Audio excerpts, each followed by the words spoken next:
আজি ছয় জনগোষ্ঠীৰ জনজাতিকৰণ বিষয় সন্দৰ্ভত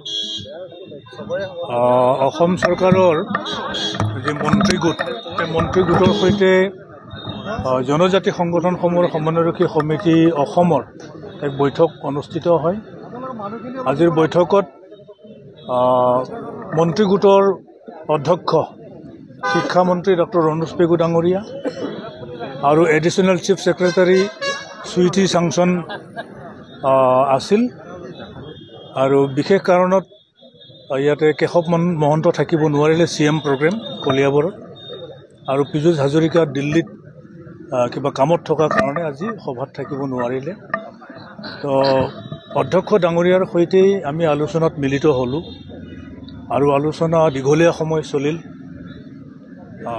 প্ৰায় 2 ঘণ্টা সময় আলোচনা। আৰু এই আলোচনা আৰম্ভণি বহুখিনি কথাই আমি আলোচনা কৰিছোঁ। আলোচনা খুবেই সৌহাৰ্দ্যমূলক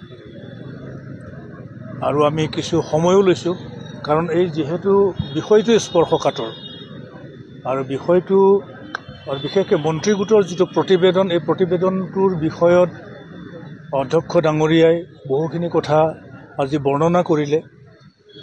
এই বৰ্ণনাৰ সময়ত আমিও কিছু কথা বুজি উঠিছোঁ যে অসমৰ 6 জনগোষ্ঠীক জনজাতিকৰণ কৰিবলৈ যাওঁতে সকলোবোৰ খুঁটি নাটি চাবলগীয়া হৈছে, যাতে বৰ্তমানৰ স্বীকৃত জনজাতিসকলৰ কোনো ধৰণৰ ক্ষয় ক্ষতি নহয়, কোনো ধৰণৰ হানি বিঘিনি নহয়।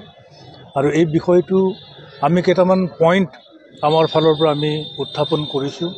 সেইখিনি এটা মডিফিকেশ্যন আনিবৰ কাৰণে আমি কমিটিক দাবী জনাইছোঁ।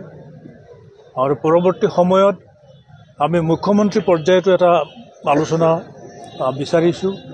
আৰু মুখ্যমন্ত্ৰীৰ আলোচনাৰ পিছতেই ভাৰতবৰ্ষৰ গৃহমন্ত্ৰী অমিত শ্বাহ ডাঙৰীয়াৰ উপস্থিতিত অসম চৰকাৰ আৰু CC2ৰ মাজত এটা ত্ৰিপাক্ষিক বৈঠক আমি আশা কৰিছোঁ, আমি আহ্বান জনাইছোঁ। আমি কেইটামান পইণ্ট ৰেজ কৰিছোঁ, যেনে 6 জনগোষ্ঠীক STV হিচাপে কেইটামান জনগোষ্ঠীক ৰিকমেণ্ড কৰিছে। আৰু এইটো সৰ্বভাৰতীয় পৰ্যায়ত বৰ্তমানৰ ট্ৰাইবেলসকল তাত ক্ষতিগ্ৰস্ত হ'ব, কাৰণ অল ইণ্ডিয়া লেভেলৰ যিবিলাক এডমিশ্যন, চাকৰি বাকৰি, বিভিন্ন পাঠ্যক্ৰমৰ নামভৰ্তিকে আদি কৰি বহু ক্ষেত্ৰত তাৰমানে কেন্দ্ৰীয় পৰ্যায়ত UPSCয়ে কণ্ডাক্ট কৰা প্ৰতিযোগিতামূলক যিবোৰ কোৰ্চ, মানে প্ৰতিযোগিতামূলক যিবিলাক এক্সামিনেশ্যন, সেই এক্সামিনেশ্যনত ক্ষতিগ্ৰস্ত হ'ব। কাৰণ চেণ্ট্ৰেল লেভেলত এটাই মাত্ৰ পুল, ST পুল এটাই, শ্বেডুল ট্ৰাইব এটাই হয়, তাত ডিফাৰেঞ্চিয়েশ্যন নাই, তাতে পৃথক কৰিব পৰা নাযায়, ছেপাৰেট কেটেগৰী তাত নাখাটে। আৰু অসমৰ ক্ষেত্ৰতো সেইটো একেই অৱস্থা। আমি ইয়াতহে STP আৰু ST হিল, কিন্তু সৰ্বভাৰতীয় পৰ্যায়ত আমি STয়ে হয়। গতিকে এই অসুবিধাবিলাক দূৰ কৰিবলৈ আমি দাবী জনাইছোঁ। আৰু কৈছোঁ কেইটামান জনগোষ্ঠী যাৰ মানে আইডেণ্টিফিকেশ্যনবিলাক খুবেই কঠিন, কেনেকৈ আইডেণ্টিফাই কৰিব।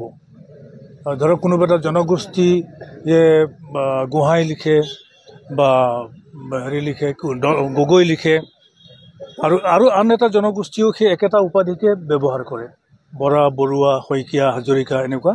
তো গতিকে আইডেণ্টিফিকেশ্যনৰ ক্ষেত্ৰত খুবেই ষ্ট্ৰিক্ট হ'ব লাগিব। এটা ৰিলায়েবল মানে মেকানিজম, ৰিলায়েবল আইডেণ্টিফিকেশ্যন আৰু ভেৰিফিকেশ্যনৰ মেকানিজম এটা প্ৰস্তুত কৰিব লাগিব, এই কথাটো আমি কৈছোঁ।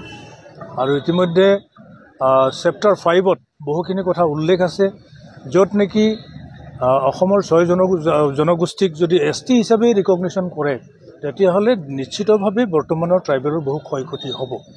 গতিকে আমিও সময় বিচাৰিছোঁ, আমি এমাহৰ সময় লৈছোঁ।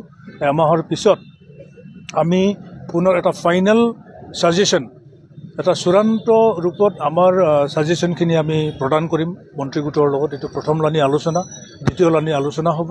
ইয়াৰ পিছতে মুখ্যমন্ত্ৰী পৰ্যায়ত আলোচনা, আৰু সদৌ শেষত আমি গৃহমন্ত্ৰীৰ উপস্থিতিত ত্ৰিপাক্ষিক আলোচনাত আমি মানে মিলিত হ'ম। আৰু আমি খুবেই পজিটিভ আজিৰ তাৰিখত।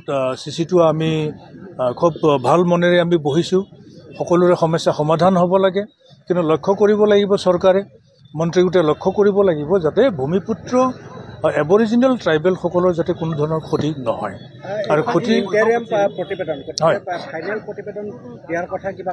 ফাইনেল প্ৰতিবেদন আহি যাব আমিও আকৌ আমিও ইণ্টাৰিম ছাজেশ্যন দিছোঁ আমিও ফাইনেল ছাজেশ্যন দিয়া নাই যেহেতু ইণ্টাৰিম প্ৰতিবেদনত আমি যিখিনি পাইছোঁ সেইখিনিৰ ওপৰত ভিত্তি কৰি আমিও ইণ্টাৰিম ছাজেশ্যন দিছোঁ ইণ্টাৰিম অবজেকশ্যন এণ্ড ছাজেশ্যন আপোনালোকৰ যিটো ইণ্টাৰিম ছাজেশ্যন হ'ব বা ফাইনেল ছাজেশ্যন হ'ব সেইটোৰ কাৰণে পদ্ধতিটো কি ধৰণৰ হ'ব আমি পদ্ধতি মানে কি আমি CC2R ফালৰ পৰা আমি অসমৰ ট্ৰাইবেল ইণ্টেলেকচুৱেল অৱসৰপ্ৰাপ্ত চৰকাৰী বিষয়া বা লেজিছলেচাৰ হয়তো ৰিটায়াৰ কি কয় সাংসদো হ'ব পাৰে অৱসৰপ্ৰাপ্ত বিধায়কো হ'ব পাৰে অৱসৰপ্ৰাপ্ত সাংসদো হ'ব পাৰে মুঠতে ভেটাৰেন পলিটিচিয়ান ট্ৰাইবেল ইণ্টেলেকচুৱেল আৰু ৰিটায়াৰ্ড জাজো হ'ব পাৰে বা মানে লিগেল এক্সপাৰ্ট তেনেকৈ ট্ৰাইবেল ইণ্টেলেকচুৱেলছৰ আমি এটা কনচালটেটিভ গ্ৰুপ আমি গঠন কৰিম কনচালটেটিভ গ্ৰুপৰ সৈতে আমি কেইবালানিও আলোচনা কৰি পেলাই এটা ফাইনেল ৰিপৰ্ট আমি প্ৰিপেয়াৰ কৰিম এইটো এমাহৰ সময় লৈছোঁ আমি এমাহৰ ভিতৰতে আমি এই ফাইনেল ৰিপৰ্টটো আমি দাখিল কৰিম ফাইনেল আমাৰ যিটো ছাজেশ্যন থাকিব